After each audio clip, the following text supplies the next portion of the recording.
foundations of science in teaching and learning, we have an emphasis on the science of learning.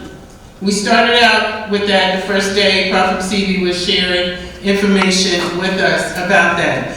So thus far, our first keynote speaker helped us learn from the present, from the past, to design our future in the entrance of science and learning.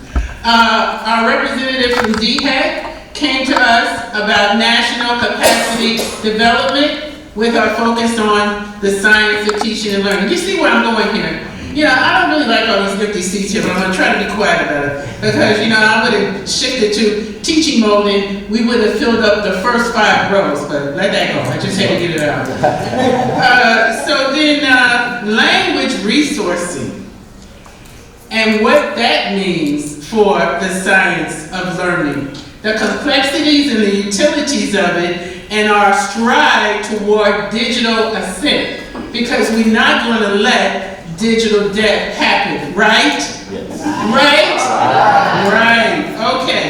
And now we're going to go to the science of learning as it pertains to the intersection of assessment, AI, agency, and a contested space in the future of academia. We want to look into the relationships of students and teachers. And to do that, we have with us Sukaina Walji, who is the director for the Center of Innovation in Learning and Teaching. In addition to that, she oversees operational functions to support and shape digital education, creating inclusive and equitable teaching and learning experiences that respond to diverse student and staff needs, and will be listing out in how to advance the science of learning. Science of learning. She provides strategic advice for senior leadership, digital education, and educational innovations. Her research interests include artificial intelligence, digital education strategy, MOOCs, higher education business models, and assessment practices. And when we think about assessment practices, we think about the science of learning. Okay.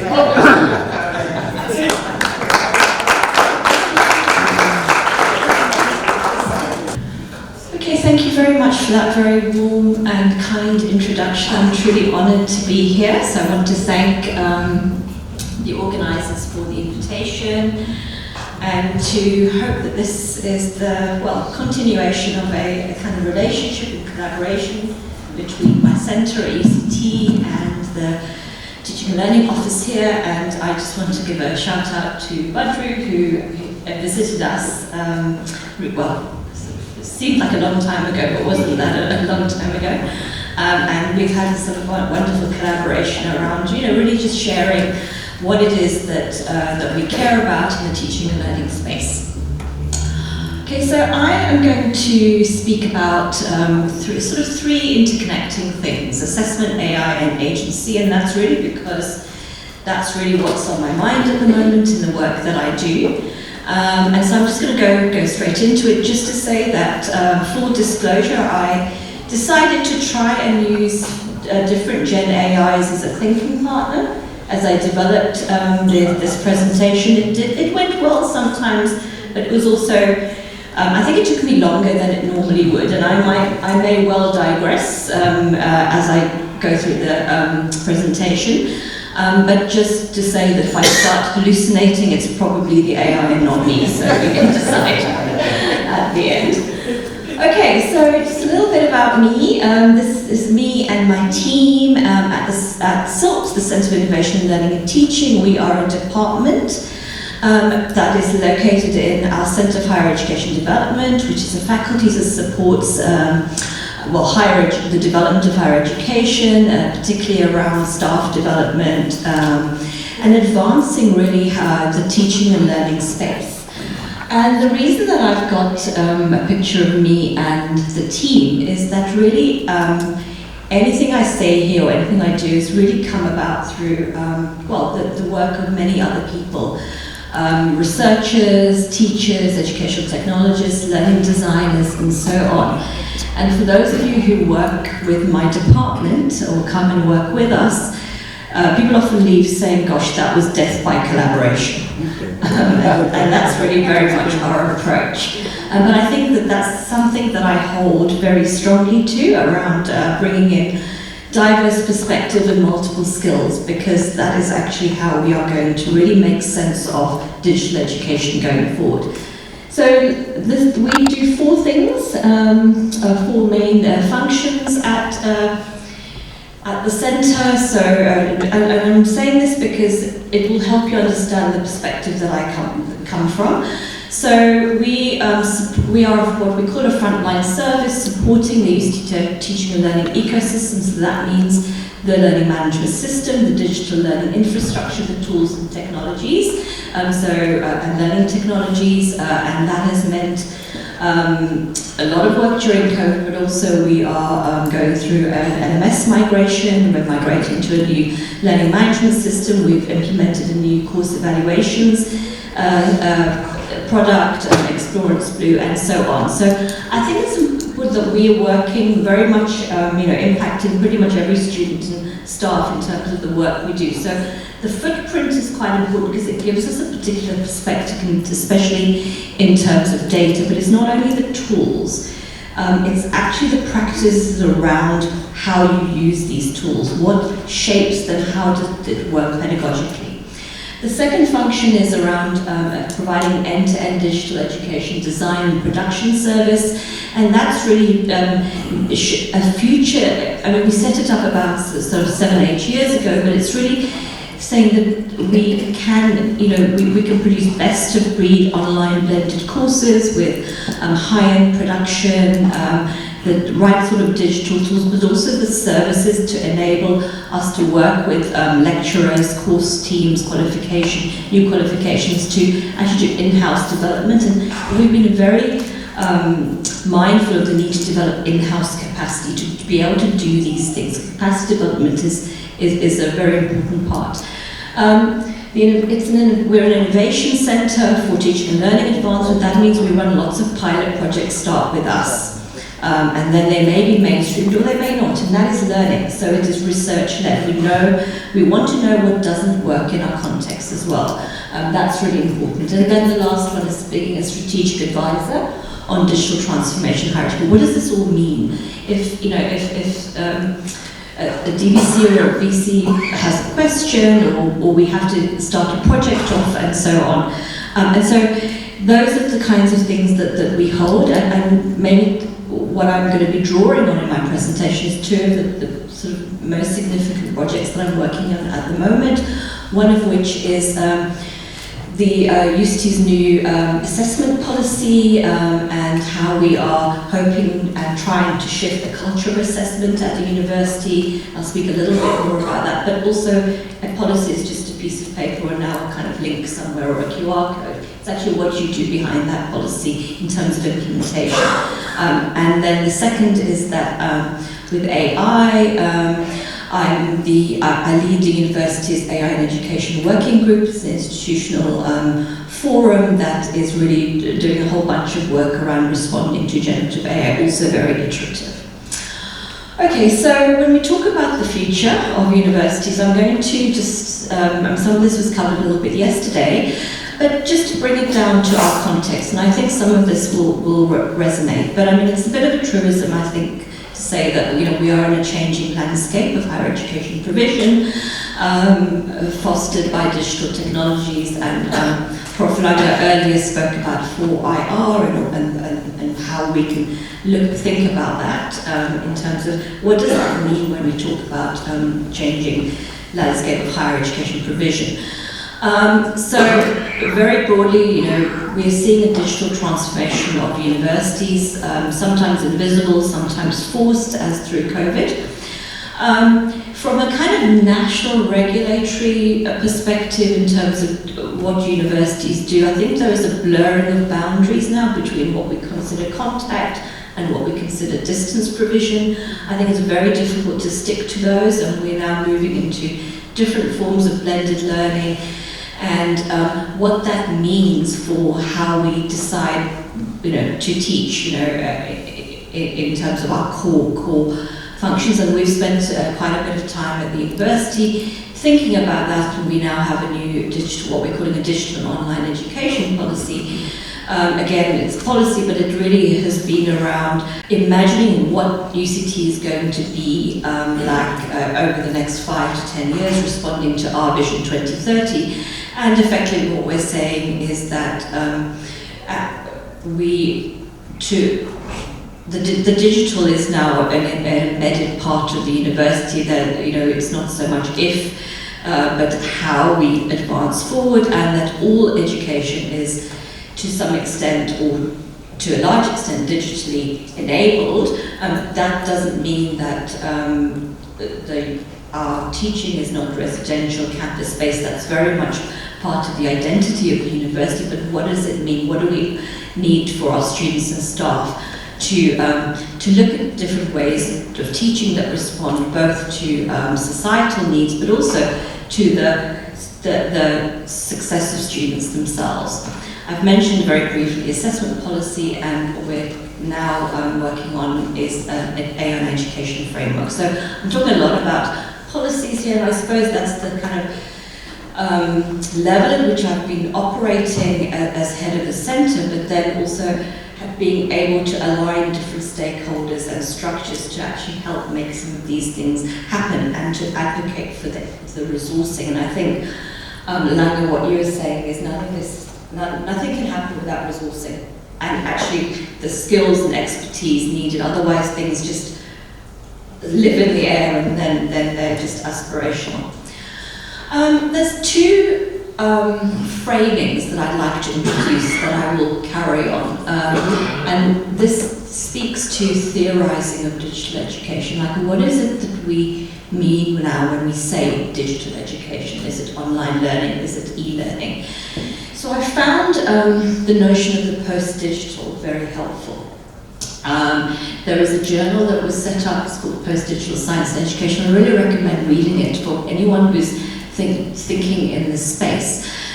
But the notion of the post-digital, I think, moves, is around accepting, and I think this has been mentioned in yesterday's keynote and today, that we are now in a environment where the digital is all around us, it's embedded, it's no longer an additive, it's no longer even optional. So you might say, okay, for argument's sake, I'm going to teach my class in person, old school. I'm going to stand and I'm going to lecture, and I'm going to do a minimal amount of digital because I think that's what my discipline requires, and that's absolutely fine. But your students are in other spaces doing digital things, and I'll speak a little bit more about that as well. And also, you can't really escape the impact of the digital, even if you are not active users. It's a bit like a good analogy is like the weather. Okay, so it's all around us, it's atmospheric. So you might be in a house and it's got a roof and it's raining outside and you're fine, but then you go outside and you're going to get wet, right? So you can't actually avoid the digital. So this is a notion of the post-digital. The post is not after, it's actually accepting that it's not an if. So the online and offline worlds are now intertwined wherever we go. We are in an almost always on environment. And another way of kind of conceptualizing it is that we now notice the absence of the digital, not the presence of. So if it's not there, we're like, oh, my life is over, like I've got no internet. But also it's like we depend on these systems, and we have been shaped by the systems. So I can no longer read a map physically, I don't think. I think I've totally lost that ability, and even if I'm going, down the road, I really have a control. Like, I want to know if there's like any traffic and exactly what time I'm going to get to Woolies, which is totally unnecessary, but really it's kind of like how we should. And our students are in that environment. So I'm not really falling into the digital natives conversation, which I know is controversial. It's not like people are born digital, but I think that as we live as students, as citizens, as parents, as consumers, that we are being shaped by these forces, whether we consciously understand it or not. And the other really useful thing I find about the notion of the post-digital is that it's really important to resist either technological determinism, which is that here's a nice tool that will solve all your problems. Let's have a new LMS.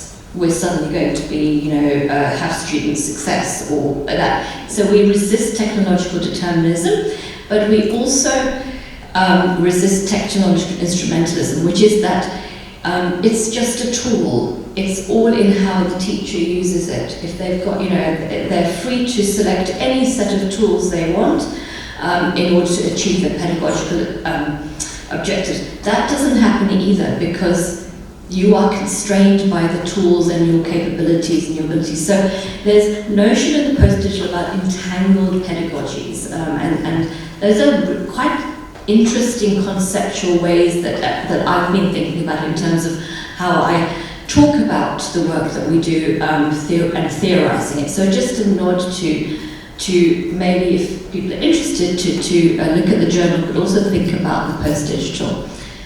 And then the second term that I find quite useful is the pedagogy of abundance, as a way of describing what this change is and where we're going in this future. So pedagogy of abundance, I first came across it about over 10 years ago by a professor of educational technology at the Open University UK, who spoke about the pedagogy of abundance is, and this was mildly controversial, I suppose, in 2011, where with social media and a huge amount of resources on the internet, albeit in English, but that we were now in an area of abundant information, and that it was just growing, and therefore the way we taught and the way we educated our students had to account for this pedagogy of abundance, but we're still in many ways teaching to a pedagogy of scarcity, i.e. here is a textbook, here I am the lecturer, I have all the knowledge, I will impart it to you. So that was the kind of model of pedagogy of scarcity. And the pedagogy of abundance is really to kind of understand that there's a lot of content, information, may not be very good content and information, but it is there. It's also like the weather. You can't avoid it now, and it will contaminate or taint or affect what you have maybe in your course or your curriculum. And there's a recent book called Learning in a Time of Abundance, which was just released this year, which really builds upon some of these ideas. And I think what I found useful about this when talking about the future university and explaining to people why these concepts are important is, what does it mean for us in how we interact with our students? So therefore, the focus might be not so much on delivering a particular curriculum or content in a way, but actually understanding this abundance of resources. How might we show or teach students or work with students to use these resources? So digital literacies, information, academic literacies, ultimately around supporting students to be autonomous, to critically engage with this information for their disciplines as well. And alongside this is kind of, the involvement of assessment practices, although I've said a little bit more about that.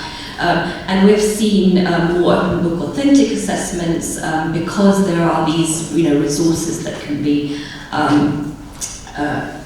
engaged with. So I think, the future, and I think to some extent the future is here, and we're still creating it. It's just unevenly distributed. Is that many more student-centered pedagogies. I asked ChatGPT to give me a picture that illustrated students as kind of like battery hens and students as free range, and that's what it gave me. So you can, just to kind of illustrate this concept of like students kind of moving out of a kind of closed environment into this sort of open space where there is a conceptual difference between teaching and learning. So you can teach, students may learn themselves, only students can learn as well. So again, the things that we already know, we've moved more towards active learning, and I suppose I'm basing this on constructivism and understandings of how people learn. That we're not interested, we're not focusing so much on the kind of deficit model of filling students' brains with blank slates, but actually enabling students to construct meaning and knowledge as they walk through the path of our curated curriculum and teaching. So, and there are many different ways, countless ways, flipped classrooms, which are very useful for large classes, for example. At UCT, we have moved many of our very large classes into blended course designs with asynchronous and synchronous activities, partly because of constraints. It's probably not because the lecturer really wanted to do it, but they don't also want to lecture 3 times a day, the same lecture to different classes. So we've evolved that but the advantage of that is putting active learning in. But I think the really important thing around the future of how we teach and how we design learning experiences is intentional learning design. So we think about the ways that students will navigate, different ways that students will navigate with the wider world, with the pedagogy of abundance, what they need, what skills they need beyond understanding of the content in order to build their autonomy so that they become self-directed learners. That's the kind of idea. Of course, this is very challenging, especially in many contexts. We have, it's all very well saying that, but there are inequities in access to digital content in the first instance, including digital, epistemic, and I've mentioned language and hegemonic. So again, these are things to be taken with care. You could argue there's too much choice, there could be fragmentation of learning, and so on. But I think that is the trajectory of how we are moving our thinking around teaching and learning in this age of abundance, and one could argue now with AI even more abundance. I do want to say a little bit about assessment practices, because I think those have been quite resistant to change. And I am sometimes haunted by this quote from David Bowd. He's an Australian academic and a bit of a sort of assessment guru who wrote many years ago that students can, with difficulty, escape the effects of poor teaching, but they cannot, if they wish to graduate, escape the effects of poor assessment. And I think that sort of haunts me quite a lot, because I think that we have been, I think, more successful in innovating in teaching, and those spaces of our assessment practices have been quite, in many ways, quite resistant for different reasons. I think that,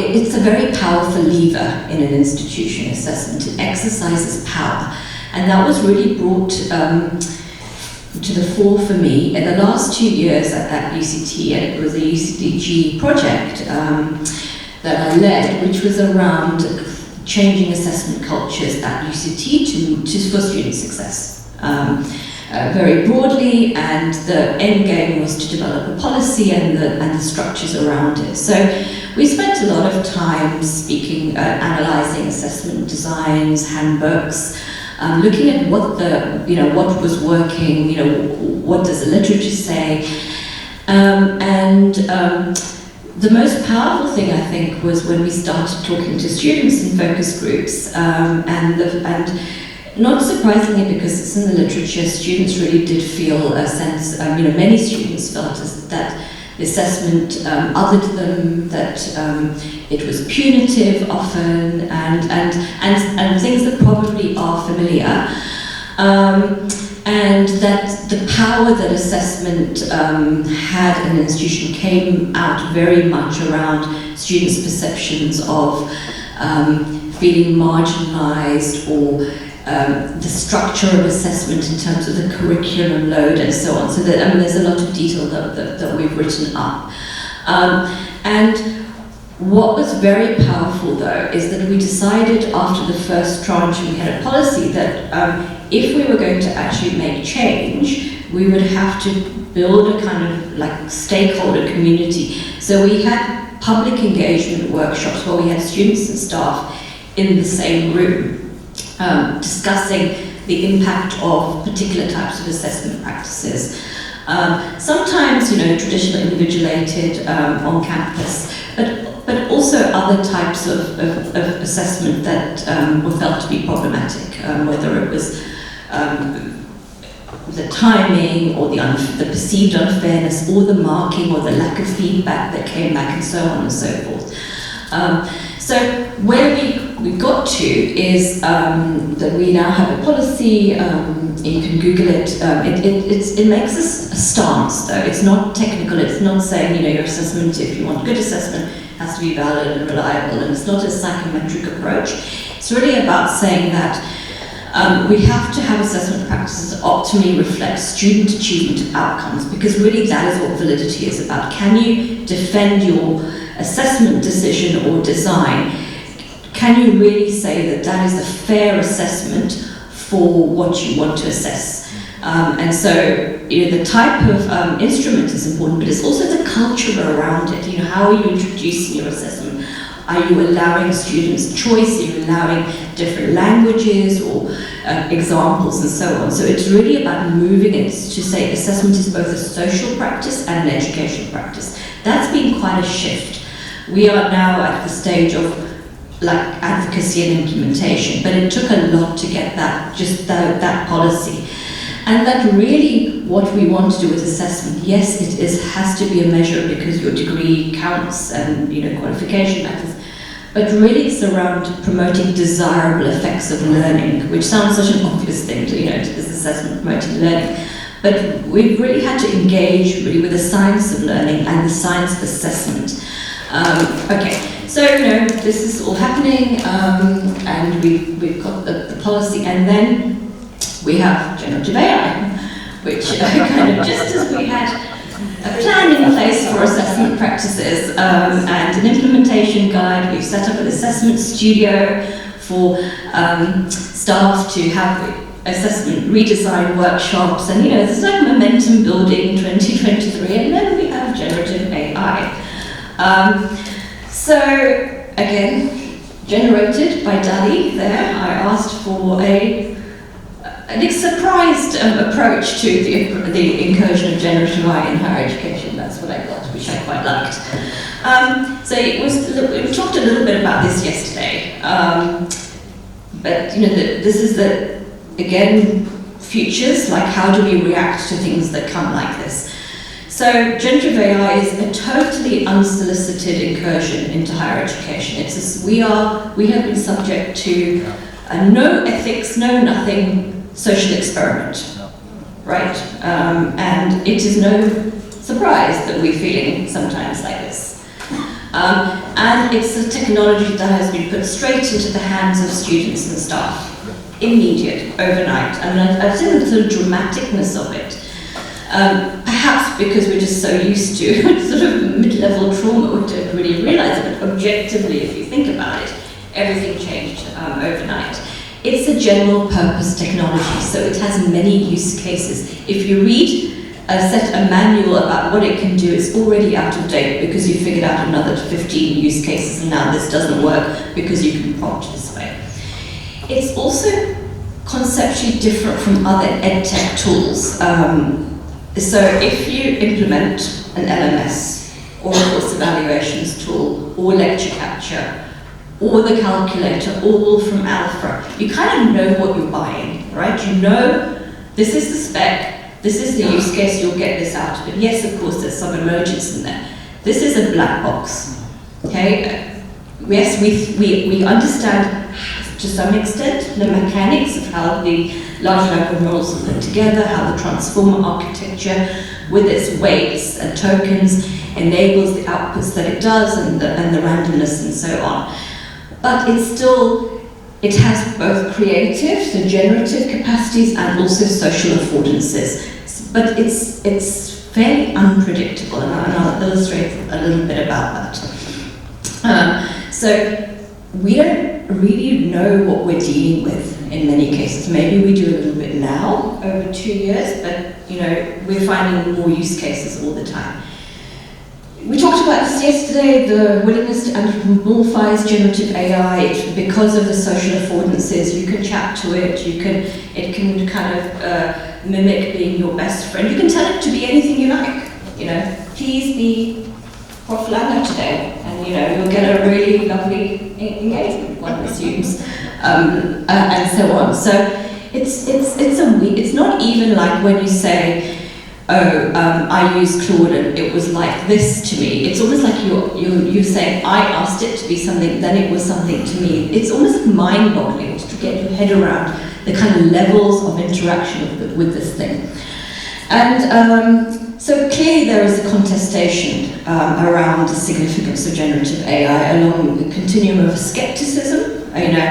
This will all die out in a year's time, I'm not sure, to something that is more measured, like let's see how this goes, to unbridled enthusiasm. And you'll see the whole spectrum in the higher education sector in the grey literature. But let's be honest, the immediate concern in higher education has been assessment, right? Like, oh my God, what am I going to do about my assessments? So I don't know whether this is you, but this is me, right? This is what keeps me up at night, and it's not because I'm freaked out, I'm not genuinely curious. And I'm just going to say, I asked DALL-E to generate somebody being kept up, a woman being kept up at night thinking, and it came out first with a white woman with purple hair, okay? And I was like, okay, that doesn't really look like me. So then I said, okay, just change this to look more Indian. And it came out with a woman wearing a full sari with jewelry, and I was like, nobody sleeps like that in bed. Okay. So I said, please be less just be normal, just show a woman of colour, and then it came out with this beautiful woman, and I was like, okay, just make her a bit older. Okay. At which point I stopped because I was running out of time. But I'm just saying that I think even that little moment of engaging with a Gen AI, it kind of just moves your practice along. And then I thought, okay, what I should have done was I should have said, I want to generate a picture of somebody lying in bed at night thinking about things. But instead of saying generate, I could have said to it, please ask me questions about the type of person, and then we'll work out the prompt together. Can you see that's like a conceptual difference of how we work with these? And that comes, it's almost like it just occurred to me that would probably got what I needed, rather than going through this rather hilarious set of strategies. Anyway, I digress, but I think it's also part of this process. Okay, so why do we care if our students are using Gen AI to produce beautiful essays? After all, then you don't have to read horrible essays or so why do we care? So I think I've been working with the notion of cognitive offloading very quickly.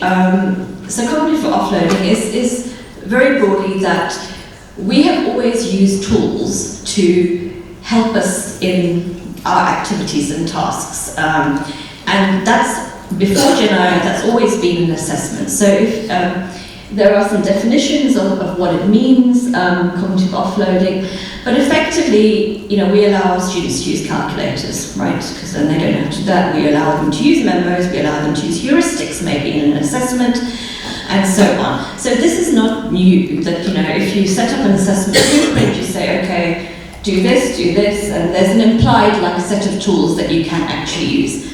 And in fact, the last quote there from Philip Dawson is that the ability to apply these part of the assessment task, right? You're supposed to know how to use these, particularly in the discipline. So if you're in architecture, you need to use the appropriate software. You need to know that it's still a tool, and it's helping you cognitively offload. Okay.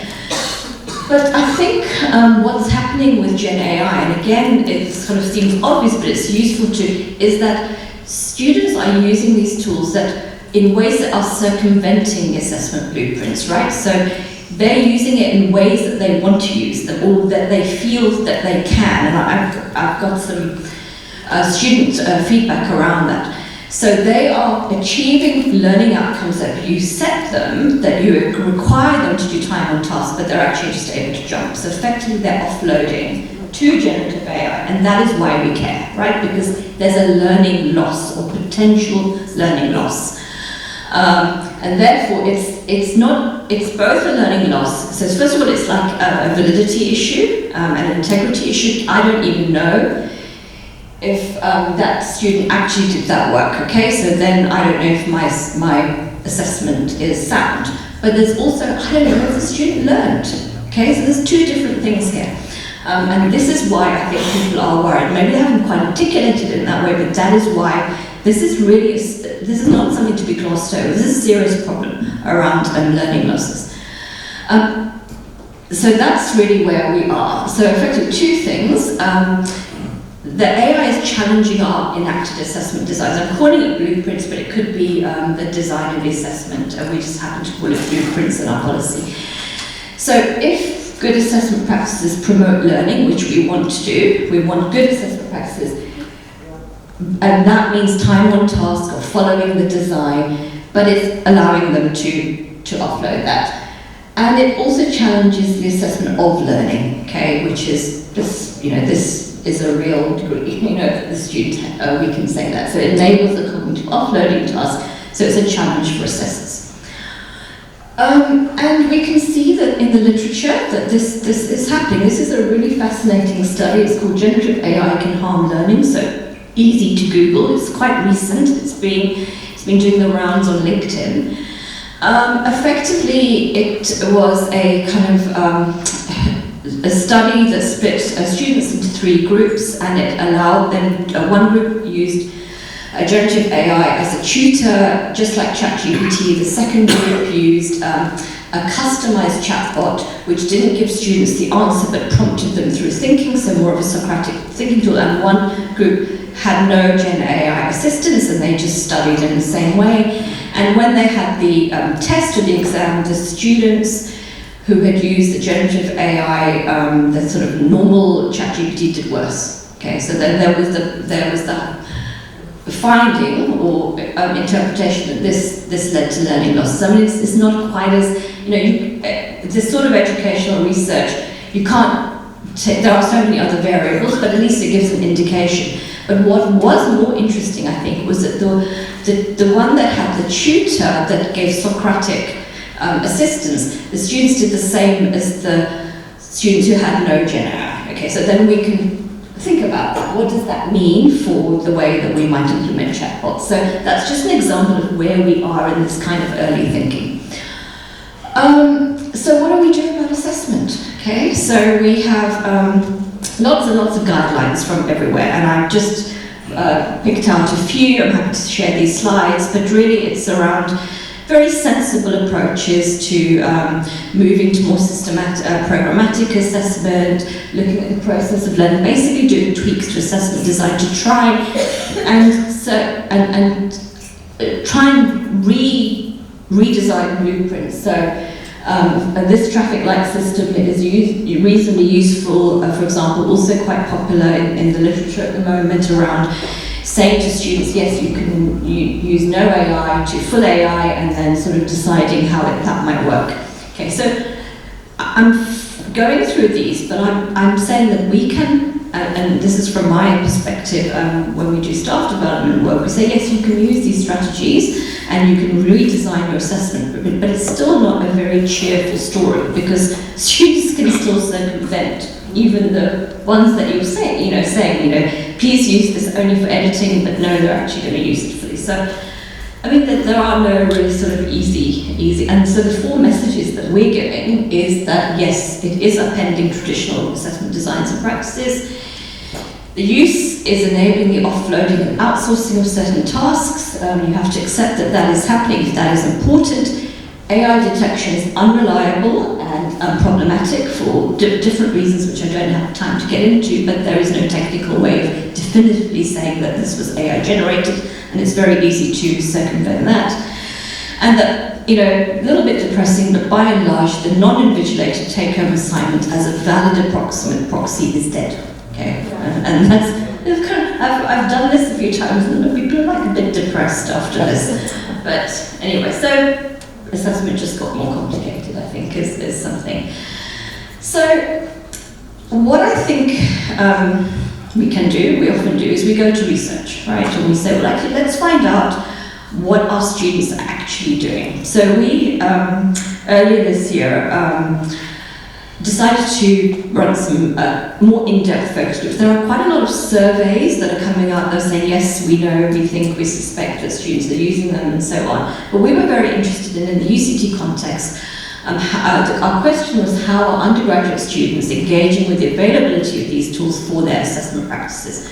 So this is a sort of a small-scale study. We had spots for 3 focus groups. And we got a spread of students. Very interestingly, I don't know whether this is in your context, but we really struggled to get students to attend focus groups for research. We did not struggle with these. They filled up really quickly, which was really indicative of the fact that students care about this as well. What we asked students before we got into Gen A is how do they normally prepare for their assessments? Like what sort of supports do they generally go for? And we got a sort of range of support structures. So students will go to the writing centre, to the library and so on. There's supports in their courses, like they'll just go back into the lecture slides. So we were asking them, when you prepare for your assessment, whatever it is, what do you do?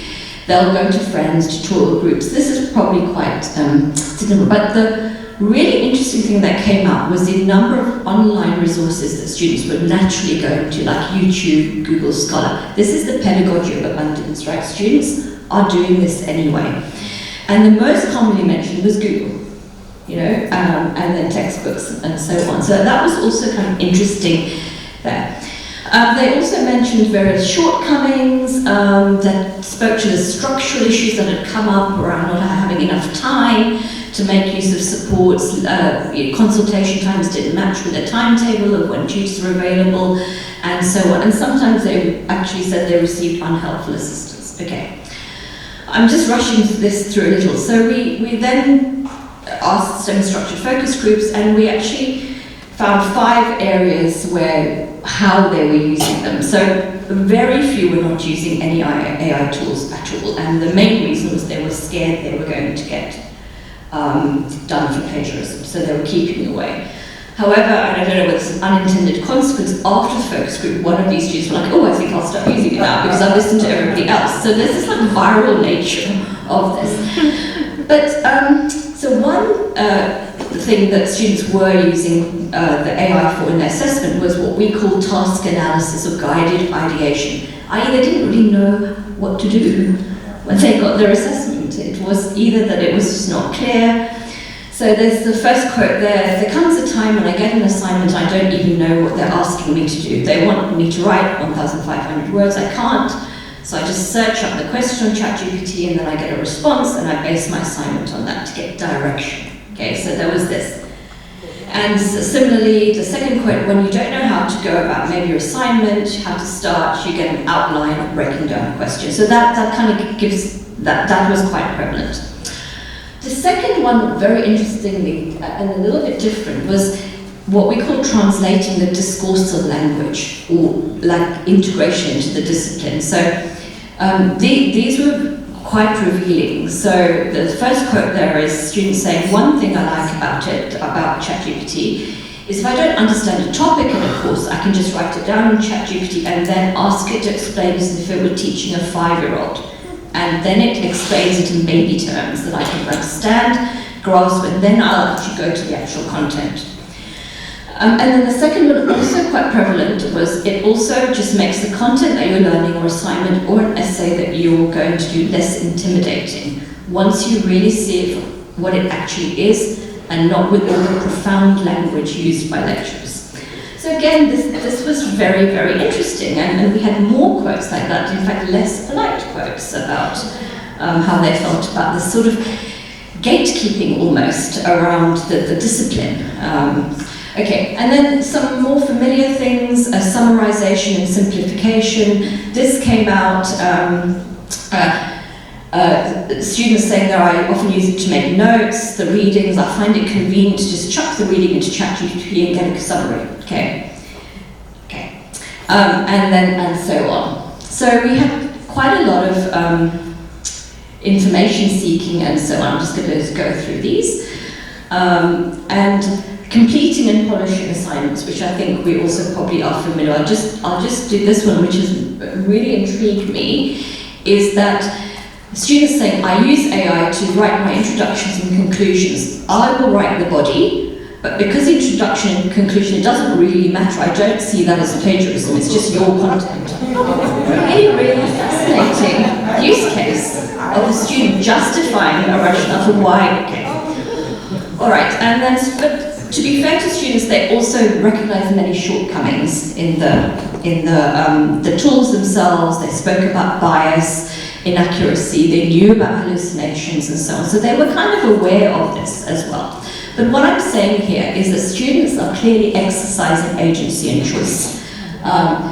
For 3 areas, at least in this small study, for efficiency and productivity, because they need to strategize and manage their workload, but they are making those choices. They are accessing epistemic access on their own terms. And they spoke a lot about this is like I have a superpower now, you know? And then personalized help. So students spoke about, now I have a 24/7 personal tutor, now everyone can afford it, not just rich people. So that was really, really interesting. So we've been thinking about this, how we support students in assessment going forward, what are the kinds of things, but I think it's clear that as educators, we can see some of those strategies probably are leading to learning losses, right? The ability to not be able to write an introduction and conclusion is a huge learning loss. How are we going to educate students around this? So at least having this kind of very close data is quite helpful, because now what we're doing is, this was a general study, we're now going into, at the invitation lecture, going into a maths course and working with those students, focus groups, to see how they are using Gen AI, so we can do sort of redesigns appropriately, because I think what's also clear is that one size fits all will not work for that. So I'm just ending now. So what is the impact on this in student-teacher relationships? Well, I think Gen AI is representing now a third presence or actor in the student-teacher relationship. I think there is now, maybe it was always there's always been other actors, but I think that there is a kind of otherness of alien intelligence there. And so I think power relations are being upended. I also think that there are adversarial relationships and bonds of trust being broken. You know, students think, oh, the teacher thinks I've used Gen AI, but actually I only used it in this way. And teachers are making assumptions. But then we've had people say, oh, when I spoke to the student and I did an oral with them, they knew it, you know, they were fine. So I think that is, you know, we are, and this is really my last slide, we are going to have to really tread carefully a balancing act between the kind of, you know, dual harms and potential of what is general purpose technology. So we know, I've spoken about, there are potential risks or actual risks to student learning as they use AI, but we still need to balance autonomy of students' learning with guidance and scaffolds. The role of the teacher is likely to change with now a shared agency, and to balance AI assistance with human interaction. But maybe on the positive side, we have opportunities for enhancing learning experiences. Maybe some of those strategies that students are using are actually really helpful for them in their learning. We have the potential for reducing educational inequities. I think there are benefits for what we call non-native English speakers, the potential for multilingual support, which we are really focusing now in my centre, because we have our language policy now, and multiple use cases around accessibility as well, so students who are differently abled. So I think we have many futures possible to shape. We may have AI replacing humans in many tasks. That might be okay. We think it's very likely AI will assist humans, and maybe it will even augment our capabilities. Thanks.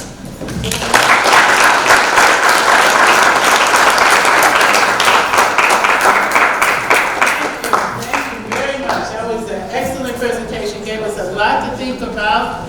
So now let's open up for discussion. Okay, I'll come here, then here, and another one. Is that a hand up down back there or stretching? Okay, and then over here, okay. Let's get started. We need a mic over here, please. Thank you, Toba. Well, thank you very much for that brilliant presentation. My question and focus is on the future of assistant practices. I got training from your center back in 2006. At that time, we were focusing on e-moderation for e-strategies.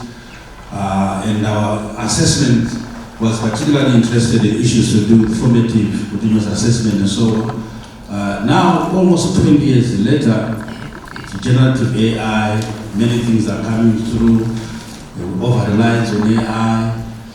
What do you see as the future of assessments? I really like the studies you've done on how students are using AI, but maybe from your center, you've done a lot of research. I don't know if you try to project it 2-3 years later, where are we going?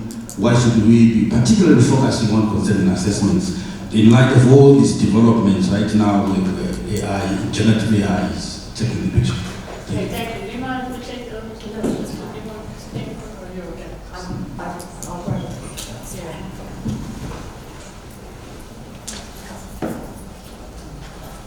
Badru, I think that was you next. Okay, thanks, bro. Thanks for the presentation. And from my end, I think it's more of a reflection, and maybe you could just comment on it.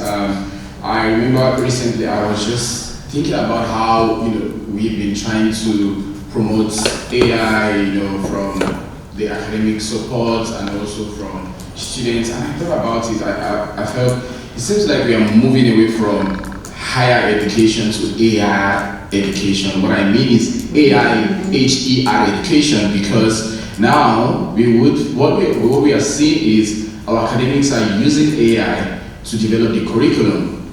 They are using AI to even grade the assessments now, because they are now selling assess AI-driven grading tools, right? And then we have our students who intentionally or whichever way use this AI also to answer those assessments, and then we take the AI generated results or submitted assessment, we put it back into the AI generated or feedback, and then return it back. So who is learning in this? I feel it's the AI. Exactly. So that's why I thought we are moving to the AI education and not the higher education, where we have our students and academics actually engaging in this space of learning. We really need to think about it. I'm not saying I do not have anything against AI. I use AI, but we must think about when it's for productivity, yes, but in the higher education space, we really need to think deeper, in order for us not to have issues going forward with our student learning. Thanks. Thank you. Thank you very much. Prof, CV? And then I'll go to Yes, I get to go before Prof. Hi, Sukaina. Milikai Rukamla, instructional designer. I think my colleagues have asked some of the questions that I wanted to ask based on the sort of automated machine learning assessments. I know that with a lot of tools that we've used, other assessments are quite easy just in terms of a person being able to select specific answers. I really did want to just go deeper into the use of machine learning for assessing essays and texts, the accuracy behind it. Are you guys currently using it, and possibly just your thoughts on the future on that? And a part two of that question is just the over-digitization of, let's say, the student learning process, or even students. There was an application from Deakin University in Australia where they would monitor the students' location on their phones through the app that they have called Genie, and then in that way they could gain data as to where students are actually sort of studying better, whether it's in their library or it's at res. Just looking at that type of future, are we heading towards that type of digitization, and is it overkill, is it too much, and where is it too much? Thank you. Thank you, Malachi.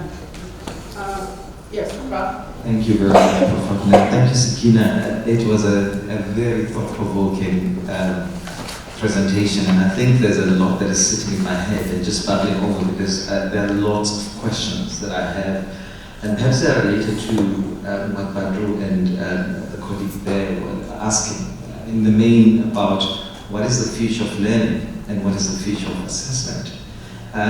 You know, when we think about the higher education space and the innovations that have happened in the last maybe 2-3 decades, we have been thinking more, particularly given what happened during COVID, about self-directed learning as a possibility for the future of learning and possibilities for students. But I think what I'm getting from your presentation is that we may need to go back to ask ourselves about the presence of students within our classroom. How do we engage in robust conversations that enable us to assess better, given this digital innovation? So I'm just wondering, what do you think is going to be the future of learning and the future of assessment?